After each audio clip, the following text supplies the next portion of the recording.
And if you wanted to get out on a walk today, not sure if that's the best day to do it outside. You can still do it inside. It's National Walking Day, and new research shows many adults and kids aren't getting enough exercise for their heart health. And today, experts are encouraging people to move a little bit more. Dr. Karen Kennedy is a local doctor and also an American Heart Association board member, joining us to share why staying so active is so important and how simple habits like walking can make a big difference. I'm a big walker. I will go out for walks every single day, whether that be outside or if I have to make it over to the gym and walk on the treadmill and, get that out of the way. But, the latest stats are showing that many people just aren't getting enough exercise. So why is movement here really key for heart health and just health in general? Movement is incredible for heart health because I don't know if people understand how much it impacts your cholesterol, your sugars, which all impact heart health as well.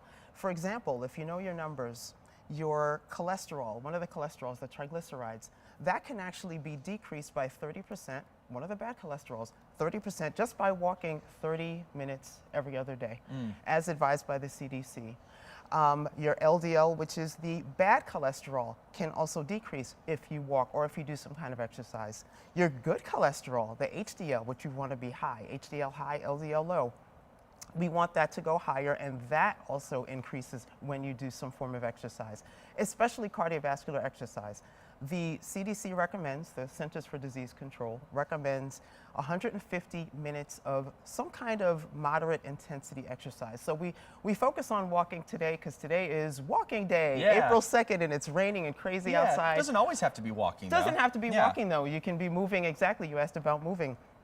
So as long as you get the heart rate up to the point where you're a little bit breathy and you can talk to someone, it is perfectly fine. You don't have to sweat like a pig.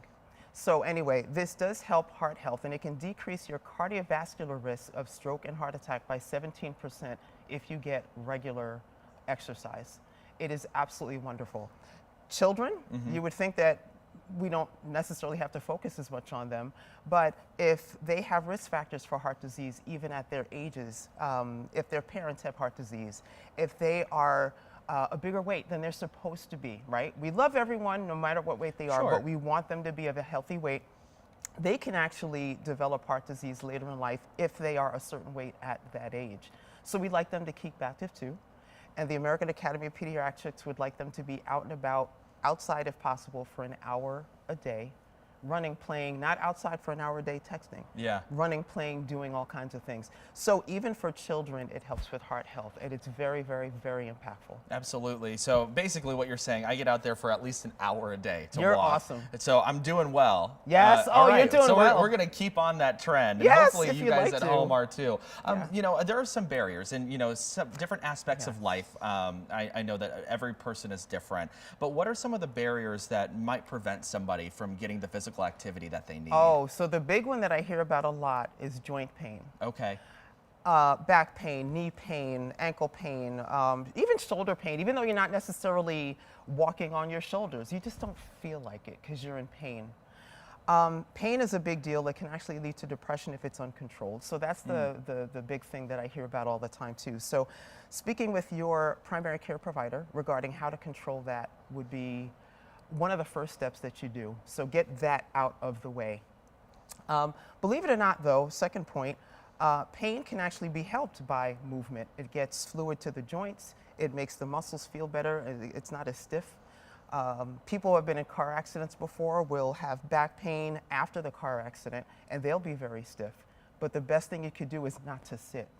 Right? Get up and walk around, and that's why you get to. I feel like you always hear about people who do have chronic pain after an accident, and they always talk about, oh, something's locked up because they've been sitting so long. And is that basically kind of what you're talking about Very here? similar. Okay. Yeah, and you may not want to necessarily do something, but it does help the muscles and the bones to actually move so that they can heal. It brings blood to that area so that healing can occur. I was just talking offline to someone about falling. We see those TV commercials about falling and not being able to get up. Well, studies show that if you can get up off the floor without using your hands, your arms in any way, it extends your life by 3 years.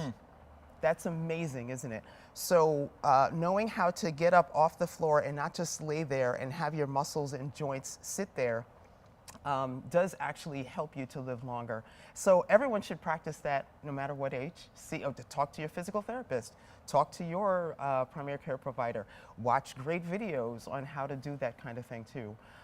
So that doesn't even involve walking. That's a fall, right? Yeah. But we talked about movement, and that is what movement does, is it does help to prolong your life, heart-wise and otherwise. I want to go back to something you said in my first question where you were talking about just how movement in general, it doesn't have to be, overexertion of your body. And I think that's the mental barrier that people sometimes meet, themselves at, where they think that they have to be so active, like, running, or I have to be lifting these crazy amount of weights just to be active and healthy. And that's not really the case. You can simply just go on a walk and get that heart rate up. That's right, exactly. As a matter of fact, I talked about the American Heart Association. Of course, I sit on their board and I love them. So today is walking day, but the month is Move More Month. Okay. So it doesn't necessarily have to be running, like I said, sweating like a pig. I don't even know if pigs sweat, but whatever, just get up and do something. So on a day like this, for example, if you can march in place, if you can raise your legs and touch your knees to your hands, if you can. And it's pretty simple. It's so simple. Very simple. Yeah, they call them knee slaps, but whatever you want to call them, that's fine. If you want knee touches, knee touches, that's even a better one. I like that better. Toe to toe, just spread your legs a little bit and walk side to side. So it's kind of like walking to the side. Maybe you want to just keep walking to the side. Taking the stairs, if you can. Some people have joint pain and they can't. If you have an elliptical trainer at home, I don't know if people know what that is, but you might have seen a stepper where it looks like you take the stairs. Yep. Elliptical trainer, you put both feet on the pads and you just kind of move your feet like that. It's pretty cool. I've done it also. Easier on the joints. That's one of the reasons why it was set up. If you are at work, you can do some of the things I mentioned. If you happen to have a break and you can go to a pool, or if you can go to the pool before or after work, that's another great way to walk. Easy on your joints when you're in the pool. Very easy on the joints. I did a marathon in the past. It was with the American Heart Association. That was so fun. And 6 months after I finished everything, I had an injury also, and that's what I did to continue walking. You can use your hands too to pull you through the water. That's even more of a workout too. And it's so fun. And they do give you lanes, if you're in an Olympic-sized pool, they do give you lanes to walk too. So don't be afraid that someone's going to smash into you or something. Just do it. So yeah, there are different ways to move. If you're not necessarily walking or anything else, you can squat, where you stand and you just kind of sit like you're going to sit in a chair, but then you pop right back up. Go down, pop back up. Trains the muscles, gets the blood going. Again, it helps the heart. Before you know it, your heart rate is going up. You're getting a little breathy, and that counts as exercise. But we won't always call it exercise because people are a little scared by that term sometimes, right? We just want you to move more. Take some cans of milk or a tomato sauce and go like this. Do something. Move more. Just do something. And that's basically the idea of this month. And specifically for it being walking day. Movement in general can really help mental health. And I know mental health, there's a big conversation around right now. How does that exactly tie into mental health? Oh man, it's great. Physiologically, there's something called endorphins. Okay. Oh yeah, we've heard a lot about that. That increase when you start to move. I'm not even going to say exercise. When we start to move, and if you move more, you start to get more of those endorphins as well. So when you continue over the days and weeks of doing this, it really does help with mental health. It helps to decrease stress. We always tell people to avoid stress, and that's, of course, but how do you do that? Right. That is one way to do it. So moving doesn't have to be stressful. Once you start moving, even if you don't feel like it at first, it's raining out, you got joint pain, just start doing it. You start to automatically feel better, and part of it has to do with the endorphins as well. Your muscles feel good, the joints are good as well. Your primary care provider, including myself, would be so happy if you all moved because we care about you and we know that your cholesterols will go down. Everything will be great, including your mood. So maybe you don't need as much medication. A lot of my patients don't like medications. Sure. Right? So I hate taking ibuprofen. there you even go. when I have a headache, I'll just go on a walk. There you go. It usually will help it out. But I understand what you're saying there. Yeah. Yeah, so it does help mood in that way, and studies have shown that when you do that routinely, and even psychiatrists and others in the mental health field know, when you do this routinely, you tend not to be as down. The neurotransmitters in the brain, change a little bit so that you can feel a little better, but especially those endorphins. And yeah, that's great. So just go out there and do that, guys. Yeah, so something else that I wanted to talk to you about is it's raining outside. We can't get outside to get our walk done today unless you want to get soaked. That's your choice, I guess. That's right. But, right. What are some ways, and you kind of alluded to it with some of the standard exercises or stationary exercises you were just doing, like with the knee taps and things like that. Those are things we can do inside. What are some other things that people might be able to accomplish while indoors and they can't get outside? Very good. Now, this doesn't involve getting outside a little bit, but if you go to a mall, the malls in this area, and a lot of areas in the United States have mall walkers. Okay. Even when people are shopping, I do it too. Sometimes on Sundays, I'll do it before, I get the rest of my day started. And they're open pretty early, so you can go around the mall and walk, and you'll see other people too. Kind of challenge yourself. Get past that person that looks like they're older than you, because you know what? They walk pretty fast. Yeah, I've they seen do. 80-something-year-olds trying to My beat grandmother, me. I'll tell when I go on a walk with her, I'm keeping up with her. That's right. And I usually love it. people are keeping up with me. But I yeah. love it. So that's one way to do that too. I already mentioned treadmills. Yeah. So if you have a treadmill, if you happen to have a gym at home, or if you go to a gym, walking on the treadmill is great. I talked about the marathon I did. I ran on the treadmill just because it was raining like this in the area that I was in as well.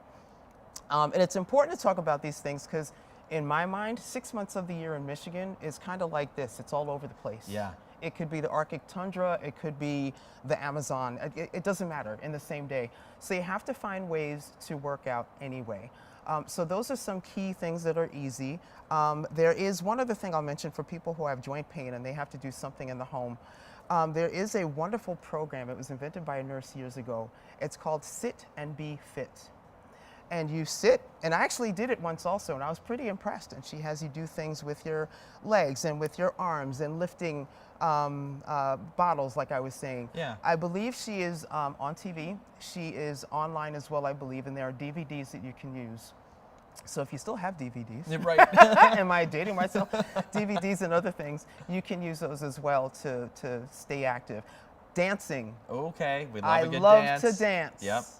Dancing counts as exercise. Why? Because it gets the heart rate up. And you're you're getting moving. breathy. You're moving. You love the song. You want to keep dancing. Grab your husband. Grab your whomever. Dance with the kid. Dance with the dog. Yeah. The dog is going like this. Dance with them too. So that all counts. And we ask for 30 minutes every other day, but you're probably going to feel so great you want to do it more, and that's fine too. We love that. Awesome. Yeah, any way you can get moving in the month of April. Dr. Kennedy, we have to leave it there. We appreciate your time and your advice as well as we take on April 2nd, which is National Walking Day. Thank you so much. We'll be back after a short break.